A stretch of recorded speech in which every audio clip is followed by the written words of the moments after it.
Alam ninyo, ito yung reason kung bakit tayo nagse-celebrate ng Communion Sunday.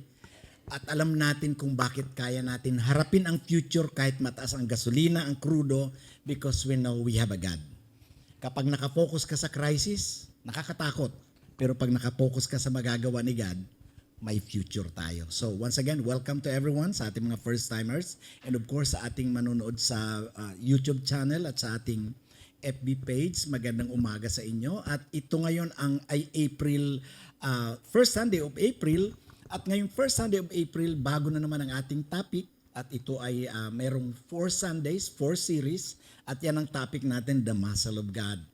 1 year ito na pinaghanda natin at ngayon lang natin ituturo. Saktong-sakto na meron tayong crisis na dinadaanan, hindi lang ang Pilipinas, pero ang buong mundo. So let's talk about the muscle of God. Last month, pinag-usapan natin the muscle of the blessing and curses. Bakit tayo may curses? Ba't tayo may sumpa at may blessing? Ngayon pag-uusapan natin the power of God. The muscle of God, what He can do to us. So yan ang ating word feed. Bakit word feed ang nakalagay dyan? Ang utos talaga sa aming mga pastor ay pakainin ang mga tupa ng Panginoon. So yan. Kaya sa inyo, kapag mayroon kayong questions, of course sa ating nasa online, pa-comment na lang down below kapag may question kaya't hindi naintindihan dito. So dito sa atin sa center, sa Mandaluyong, sa 211 Ministries Mandaluyong, 1 oras lang tayo, kaya mabilis lang ito. At later on, meron tayong D-group. Yan, okay? The muscle of God. Lagi nating pinag-uusapan na kapag meron tayong message dito, hindi natin goal ang magpatama, sagasaan ng tao. Kasi ang goal natin is maging mataba nga tayo. Hindi kami binigyan ng latigo ni Lord nung tinawag ako maging pastor. By the way, sa first time sa ating online, ako si Dennis Baldeo, ang isa sa mga pastor ng 211 Ministries. Okay, so Ate Chia ayaw. Ayaw ng aking clicker. Ayan. Yan. So ito yung purpose natin for this topic. Every month, iba yung purpose natin, pero isa lang ang ating pinag-uusapan for different series na meron sa topic. So our purpose here is to study who God is. Sino ba talaga si God? Bakit maraming tao ang bumibitaw kay God? Nagsasabi, I believe in God, pero bumibitaw. Baka hindi nilang kilala. To study who God is and what He can do for you, your family, your studies, sa mga estudyante, your career, business, ministry, and the things that bother you. Ano ba ang bumabagabag sa iyo? May magagawa ba si God sa atin? May magagawa ba itong Diyos na nakasulat sa Bible? Ang daming Diyos na nag-i-exist. Kaya pwede tayo, binigyan tayo ni God ng free will. Sabi nga ni Ronel, may free will tayo. Pero ang point sa pinag-uusapan na, sino ang pipiliin mo na Diyos na paniniwalaan mo? Kapag nasa mundo ka, nanonood ka ng TikTok, nanonood ka ng FB, nanonood ka ng YouTube or TV news, ang daming opinion na pwede ka magkaroon ng paniniwala doon sa sinasabi nila. Pero sino ba talaga ang Diyos? Itong Diyos sa pinaniniwalaan ko, si Jesus Christ, ay itong magagawa. Kaya ako nagpastor dahil naniniwala ako sa Kanya. Yung aksyon na nakikita nyo sa akin dahil ako nananampalataya sa Kanya. Hindi ka pwedeng magkaroon ng action na hindi ka in faith. Sa pagkain na lang, subukan yung kumain ng hindi nyo gusto pero pinilit sa inyo, isusuka mo. Di ba? Dapat nananampalataya ka, naniniwala ka na ito yung tama, ito ang kaya ko, ito ang naiintindihan ko. Pero ngayong oras na ito, sasabihin ko sa inyo, itong Diyos na ipapakilala ko sa iyo, hindi ko talaga sa kilala. Ba't ka nagtuturo, pastor? Nabasa ko sa Bible, nananampalataya ako. Hindi ko siya kayang ipaliwanag sa inyo lahat. At ngayon titingnan natin, in humility in front of you sa mga nasa online, sasabihin ko sa inyo, itong Diyos na pinananampalatayanan ko, hindi ko talaga sa maipaliwanag ng lubos dahil hindi ako Diyos. Hindi ko siya kilala, pero dahil nakasulat siya, pinaniniwalaan ko. Okay? So dapat makita natin yan, na hindi ko ka-level si God. Pero dahil ito ang sinabi niya, at pinaniniwalaan ko, nakikita ko sa buhay ko ang resulta. May resulta yun eh. So, to study who God is and what He can do for you. Marami akong pwedeng ikwento sa inyo at tungkol sa mga himala na ginawa niya sa pamilya ko, sa buhay ko, pero hindi yun ang way. Hindi sinabi sa Bible na preach your testimony. Ang sabi, consequently, faith comes from hearing and hearing the message of Christ. O yan, pag-uusapan natin. Sa aking tanong sa inyo, itatanong ko sa inyo, bakit ka naniniwala sa Diyos? Sino ba talaga ang Diyos sa iyo? Maraming pangalan ng Diyos. Mapunta ka sa India, may 3 million gods in India. Mapunta ka sa Singapore, iba rin ang Diyos nila. Sa China, sa US. Sa US, kita mo, maging sa mga sikat natin mga singers, meron silang pinopromote sa songs nila na Diyos. Sa Europe, lalo sa Africa, ang daming iba-ibang God. Sino ba talaga ang Diyos na ito? At ngayon, hindi natin pwedeng pilitin ng tao, ulitin ko, ang pananampalataya ay kusa mong isinusuko kay God. Kaya ang pananampalataya natin dito, hindi ko kayo convert, kundi nasa iyo kung maniniwala ka. Who is God to you? Is God really true and credible to help us? Sa panahon ng crisis, bakit nagpapanik ang mga tao? Itong Diyos na pinaglilingkuran ko sa Bible, ang sabi niya kasalanan na mag-worry. Don't be anxious. Do not worry. Look at the birds of the air. Look at the lilies of the field. Yung mga damo, yung mga bulaklak nila, hindi kayang gayahin ng tao ang kulay na yan. Pero siyempre, tingnan nyo, hindi sila nag-worry. Yung miracle ba talaga ay possible pa hanggang ngayon? May magagawa ba talaga si God? Can we possibly experience His presence? At this point in time, alam ko na every time pinag-uusapan ng salita ng Diyos, laging naandyan siya. Maririnig mo siya. Kaya yung mga taong kulang ang pananampalataya sa Diyos, wala kang encounter kay God. Maging ako, kung ikaw nagsiserve kay God na hindi mo talaga sa encounter, mapapagod ka, bibitaw ka talaga. That's why I encourage you na si God, from the beginning, from Adam and Eve, nakikipag-usap siya. At kung kakausapin ka, kinausap ka niya ngayon, that is your part to make decision. Okay? So, saan tayo? Para madaling tandaan itong ating word feed outline, yan ang title natin. Series number 1, In. Series number 2, Anything. Every and all. Sinimplihan natin yan na wag natin masyadong, kumbaga, yan, i-memorize yun na lang yan. Di ba pag sabi, i-memorize mo ang verse, mahirap tandaan. So, yan lang tayo. So, pag-uusapan natin ngayon series number 1 sa first Sunday of April, In. Ano ang matututunan natin dito? Okay? Series number 1. Parang kaiba yun ha. Last week, ang haba ng ating title. Ngayong April, simplehan lang natin In. Hindi na tayo kanina nag-Resurrection Sunday, hindi na tayo nag-Sunrise Service or Easter Sunday. Kasi kung papansinin mo, ang mga tao active lang during activities. Inaalis natin yung activities na yun kasi yung activities, active ang tao, ang iba nagpaganda pa talaga, bumili ng bagong damit para maka-attend, pero ang lifestyle wala. Ang goal natin sa pagsunod kay God, kung anong sinasabi niya, ginagawa natin outside. Kasi yun ang totoo. Huwag tayo maging Kristiyano dito lang pag Sunday, kundi dapat Kristiyano tayo Monday to Monday. Iyan ang goal natin. Hindi yung Kristiyano ako dahil may Resurrection Sunday, may Christmas service, may New Year's Eve service. Ang goal natin na, Lord, saan man ako dalhin, maglilingkod ako sa iyo.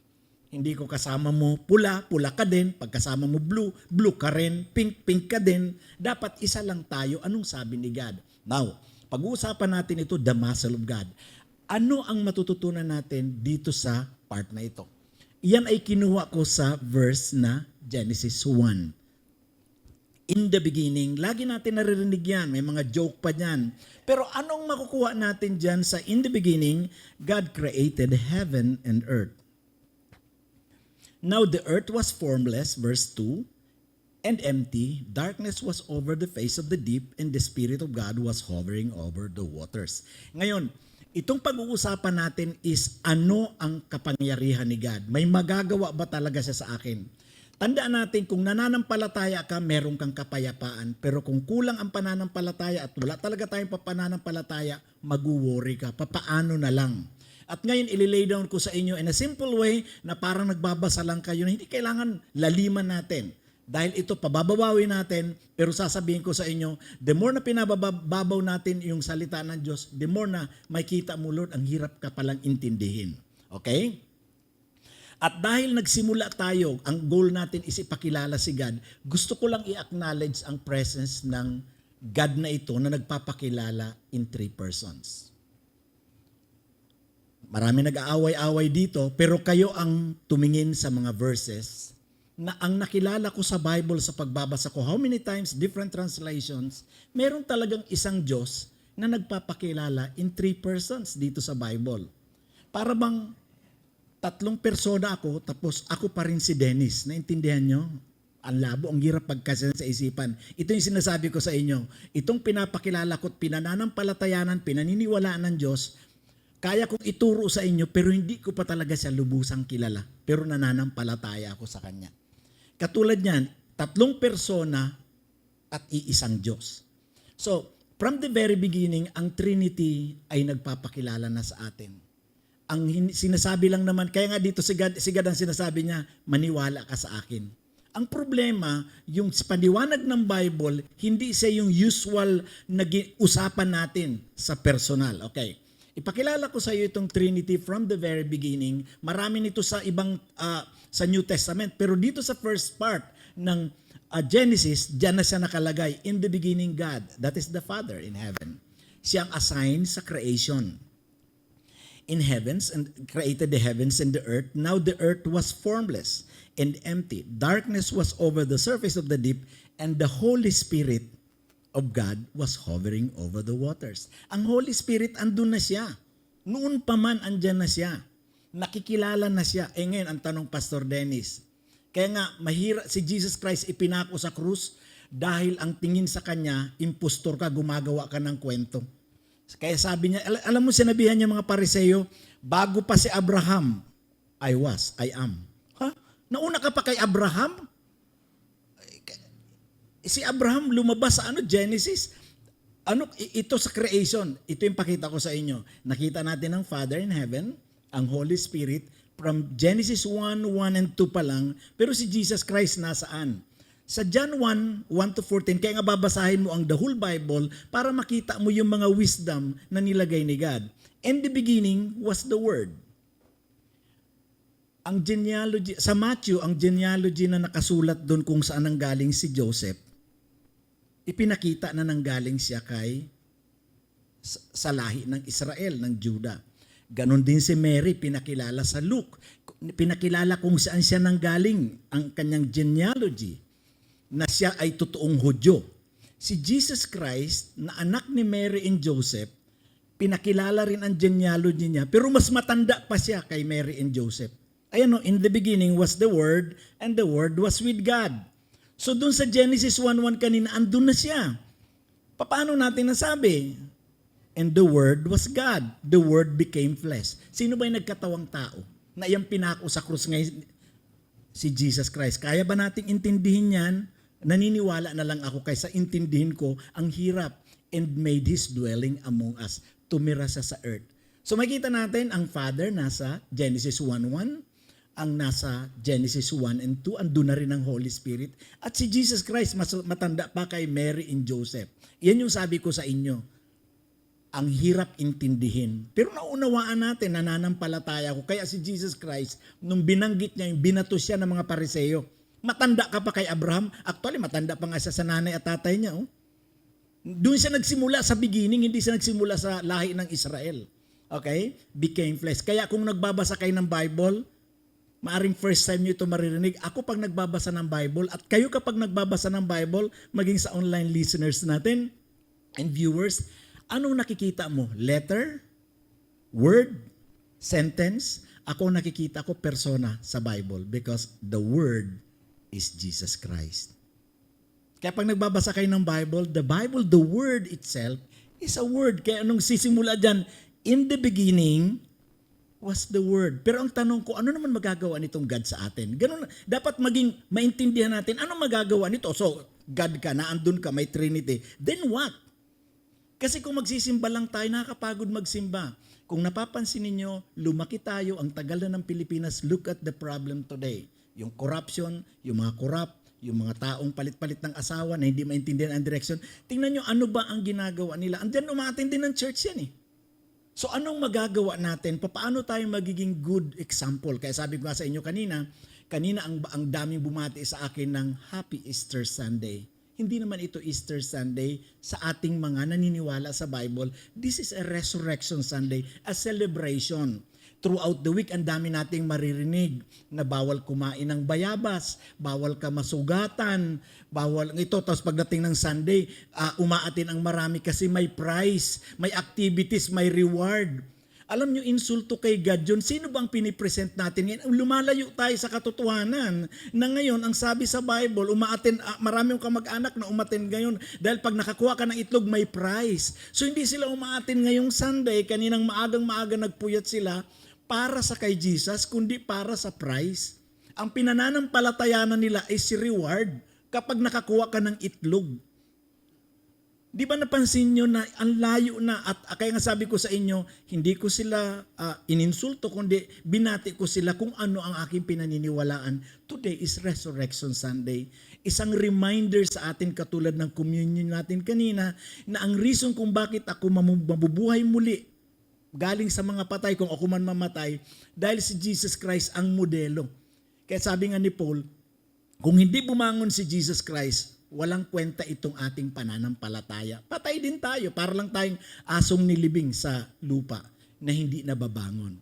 Okay? Pinapakilala ko sa inyo itong Trinity, pero ang tanong ko sa inyo, anong magagawa niyan sa iyo? Oo nga, sabihin natin, oh my God nga ako, my God ka nga. Anong magagawa niyan? Let's start with this. Banggitin ko lang sa inyo ito from Genesis 1:26.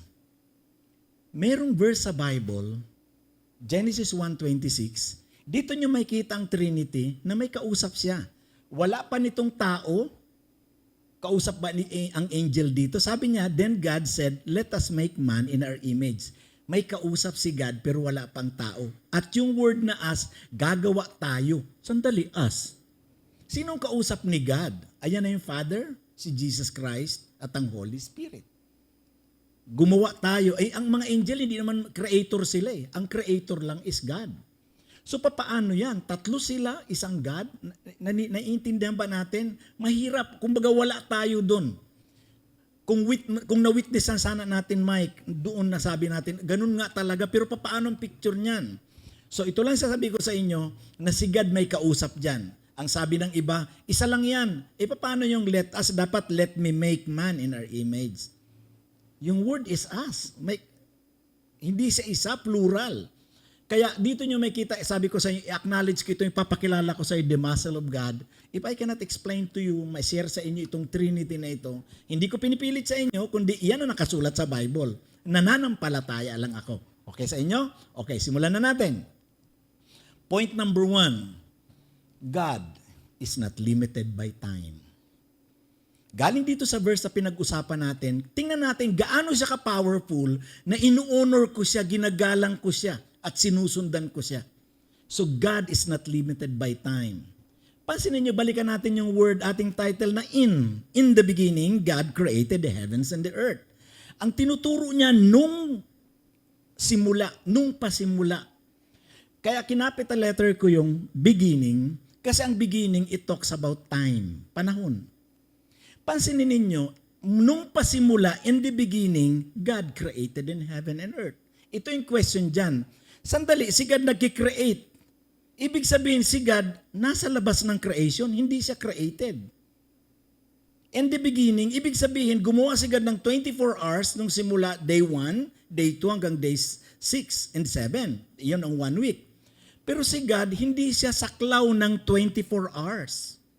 Hindi siya saklaw ng 24/7. Di ba tayo nagkukumahog sa schedule natin?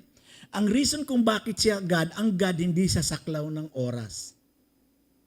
Kaya ang mga taong nagkiklaim na Diyos sila, maglagay ka na lang ng question mark. Bakit ka saklaw ng oras? Ang totoong Diyos, hindi alipin ng oras.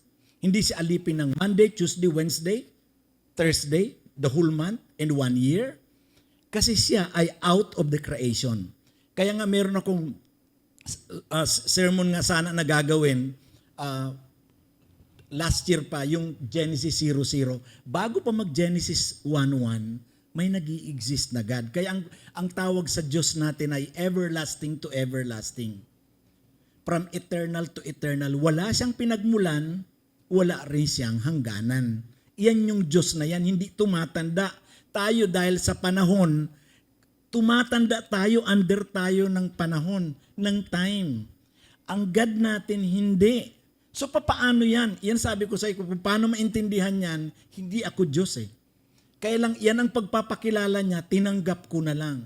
Kaya nga ang pananampalataya natin nasa atin. In the beginning, God created the heavens and the earth. At nung pasimula na yan, andun na siya. Paano ka magkakasya sa isang place, na hindi ka naman kasama sa time? Kasi nga Diyos ka eh. Gusto kong makita ninyo ang katotohanan.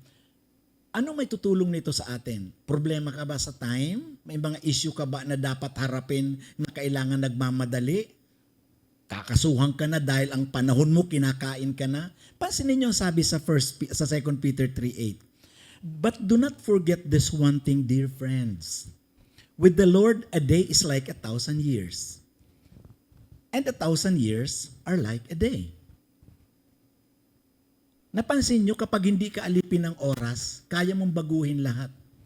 Kung meron kang pinagpipray na almost 1,000 years mo nang pinagpipray, ilapit mo kay God kasi pwede niyang gawing isang araw lang andyan. Ito yung kailangan natin, the muscle of God.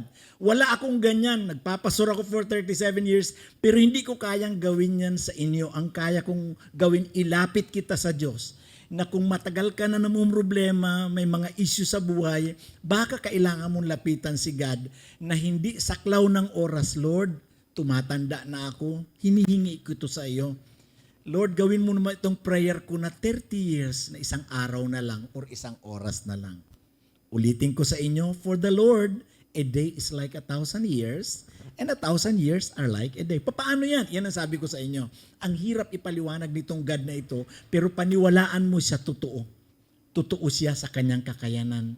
Meron akong isasabihin sa inyo na merong isang illustration sa Bible at illustrate ko sa inyo. During the war ng Amorites against Joshua. Si Joshua ang pumalit kay Moses. Hindi ito yung, di ba si Moses ganun din, nung may nakatapat nila ang Amalekites, gera, pinagtulungan nila ang kamay ni Moses itaas para wag gumalaw ang araw. Nag-delay. Pero ito kay Joshua, iba din sa kanya. On the day the Lord gave the Amorites over Israel, Amorites ang kalaban nila rito, kay Moses, Amalekites yung tumigil ang araw. Joshua said, pansinin nyo kapag nasa Panginoon ka. Sinabi niya lang, said to the Lord. Ano ba yung said to Lord? Lord, in the presence of Israel, O sun, stand still. Ito na yung authority na sinasabi ni Ronel kanina. Oy, araw, tumigil ka over Gibeon. Ikaw, anong tawag sa moon? Buwan, over the valley of Aijalon. So the sun stood still. Ito, tumigil. Ako kaya kong patigilin ang relo. Kuhanin ko lang battery yan, tigil yan. Pero ang oras, hindi mo kayang pigilan. Ito tumigil, oh. So the sun stood still and the moon stopped till the nation avenged itself on its enemies. As it is written in the book of Jashar, the sun stopped in the middle of the sky and delayed going down about a full day. Isipin mo kung bibilangin natin, may isang araw na nawala sa bilangan, naging 8 days ang isang linggo dahil tumigil ang araw sa panalangin, sa pananampalataya ni Joshua during this war. Gusto nyo ba yung ganyan? There was never a day like it before or since a day when the Lord listened to a man. Surely the Lord was fighting for Israel. Surely the Lord will fight for us. All you have to do is to trust Him. Kaya nga, the muscle of God can help us. He will listen to us kung tayo nananampalataya sa Kanya. Sino sa inyo ang kakain ng pagkain na inaalok? Jeff, kakain ka ba ng inaalok ng galit sa iyo? Ina-oferan ka ng pagkain. Kakatakot yun. Ganon din si God. Paano siya makilos kung wala kang tiwala sa Kanya or galit ka sa Kanya? The muscle of God is very powerful. Ang 1,000 years na pinoproblema mo, kaya palang gawin isang araw lang. Ang problema, nagtitiwala ka ba sa Kanya? Ito ang reason kung bakit ako nagpapastor. Wala akong hinahabol everything. Lord, alam ko. Marami akong pinagpipray noon pa man, pero I believe God, one day kapag kaya na ako pagkatiwalaan, pwede rin kasi tayo yumabang pag ibinigay na sa atin. So may timing din si God. Point number 2. Ano yung number 1 natin? God was not limited by time. And God is not restricted by space and money. Kita nyo, napansin nyo ang ating topic, napakasimple lang. Sana naman natin nakuha yan na hindi restricted. Hindi siya, ano yung restricted sa Tagalog? Kasi limited kanina. O hindi siya nakokontrol ng space and money. Tingnan, balikan natin, yung pa rin yung verse na yon. Ayan pa rin, in. Kaya lang ang nakakapital letter, hindi na yung beginning. In the beginning, God created the heavens and the earth. Yung verse lang na yan, sa simula pa lang, kung gusto mo talaga, you are seeking, you are looking for God. Lord, gusto kita maintindihan. Diyan nagpapakilala na siya, God is talking. God is communicating. Kaya lang, be willing to understand kung anong gusto niya. Okay? Once again, in the beginning, may sinasabi niya, ano yung word na in? That is Jesus Christ, because the word is God. In the beginning was the word, John 1:1. Kaya pag nagbabasa ka, nakita, andito si Jesus lahat. Halos sa Old Testament, makikita mo because He was the Word, He is the Word, and He will be the Word. In the beginning, God created heavens and the earth. Pag pinag-usapan natin ng heavens, means the spaces above us where birds fly and where there is air to breathe, serving as the source of life and provisions. Mga kapatid, pag tinanggal ang air dito sa kalawakan, sino sa atin ang mabubuhay? Wala na. Pero bago niya palikhain ang hinihinga natin, si God above the heavens and above the air. Kaya nga tinatanong ko, Lord, paano ka nabubuhay? Saan ka nakatira? At ang isa pa, si God gumawa ng earth. Ang tanong ko, Lord, saan ka nakapatong? Pag gumagawa ka ng building, bahay, anong ginagawa natin? Kailangan natin scaffolding. Si God, earth means the structure or ground for a foundation, a place to stand. Lord, saan ka nakatayo? Nakita niyo, sabi ko sa inyo, sisimplihan lang natin ito. Gusto ipakita sa inyo, ano nangyayari dyan pag binasa mo ka, in the beginning, God created heavens and the earth. Ngayon, ano? Pero kung titingnan mo, ang dami palang wisdom dito, grabe ka, God. Kaya may mga time kung nasa bingit ka ng problema, na para ka ng malulunod, mahuhulog, may God na hindi limited ng space at hindi rin siya limited ng money. Kinakapos ka na ba? Nagkakaproblema ba tayo sa mga pangangailangan natin? Si God gumawa ng earth, gumawa ng heavens, yung araw ginawa niya at hinangir niya dyan. Lord, saan mo binili yan? Anong hardware? Saan sa Shopee niya ba binili yung araw, yung moon, yung stars na sinabit niya dyan? Yung lupa, itong mga semento? Saan binili ni God ang bakal na yan? Just a word. Ganyan ang muscle of God. At yan ang magagawa niya sa iyo at sa akin kung mananampalataya ka. Muscle can only carry or help if it is not limited and unrestricted by anything. Sino sa atin ang nare-restrict? Si God hindi. Kaya kahit na, ito yung anak ko, yung mga kaibigan niya, nagbubuhat, nag-gym. Maraming iba-ibang sizes at bigat sa gym, pero hindi nila kayang buhatin. Restricted sila. Si God, it's beyond. Pati ang earth, hindi natin kayang buhatin. Kaya naalala nyo ba, may isang bansa na gusto nilang ipatagilid ang earth. Tatalon sila ng sabay-sabay. Naalala nyo ba yon? Hindi lang, mayroon pang isang bansa. Ayaw ko na i-mention, na ang ginawa nila sa ganitong oras at minuto, saan ka man naroon kung ikaw ay Pilipino, sabay-sabay silang tumalon para itagilid ang earth. Still, nasa earth ka pa din. Si God, hindi tumagilid ang earth. Muscle can only carry or help it if it is not limited and unrestricted by anything.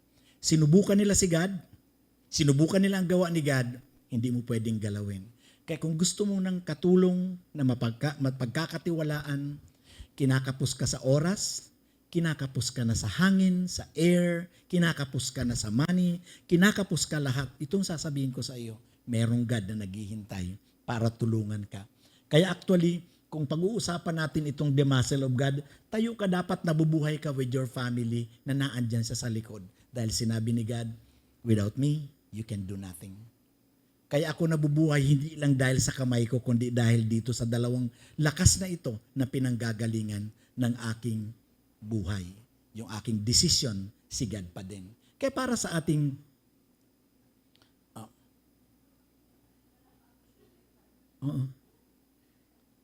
nawala yung ating application question. Sa ating application questions, hindi nakalagay dito ang ating application. Ito lang ang tanong ko sa inyo. Number 1, bakit maraming tao ang mas nagtitiwala sa oras, hindi maka-attend ng church? Okay lang kahit once a month uma-attend ka, pero yung wala ka talagang panahon kay God, dahil ang oras mo, wala na akong time, pastor eh. Ang aking time talaga para lang talaga sa ano. Kaya siyempre kailangan ko pakainin ang aking pamilya. Alam mo, masigit na magagawa ni God. Ang iba, nagtitiwala sa space. Too much titiwala sa matters, sa lahat, at wala na sa Panginoon. At lastly, itong tatanong ko sa inyo. Kung itong word ni God ay salita niya, Jesus Christ, ito ang tanong ko sa inyo, anong narinig mo sa Kanya ngayon? Ginawa ko ng parte ko, responsibility mo ngayon ang i-apply kung anong narinig mo. Kasi si God, kakausapin ka niya talaga para sa judgment day, sasabihin mo, Lord, pinabayaan mo ako. Hindi, kinausap kita one day, kaya lang ikaw ang nag-decide kung magtitiwala ka sa aking muscle in front of you. Yan ang ating application questions. Pag-usapan, okay lang siya, no problem. Kaya ngayon nga, pag nag-preach tayo dito, ang ginagawa natin, as much as possible, alalahanin mo yung mga linya na yan kasi hindi natin control maging ang kuryente. So, narinig mo ba ang Holy Spirit ngayon?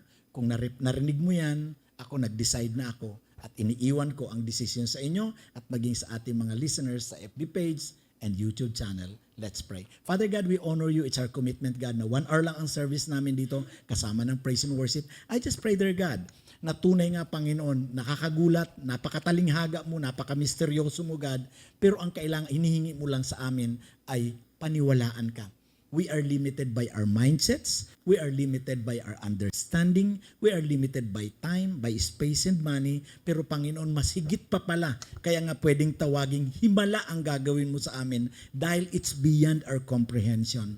Pero sa pagkakataong ito, Panginoon, kung kami man, Panginoon, throughout this week, ang dami namin mga haka-haka and worry na para bang wala ka magagawa maging itong panahon ng crisis ng krudo at gasolina. Lord, patawarin mo kami. Alam ko, Panginoon, mas higit na may magagawa ka.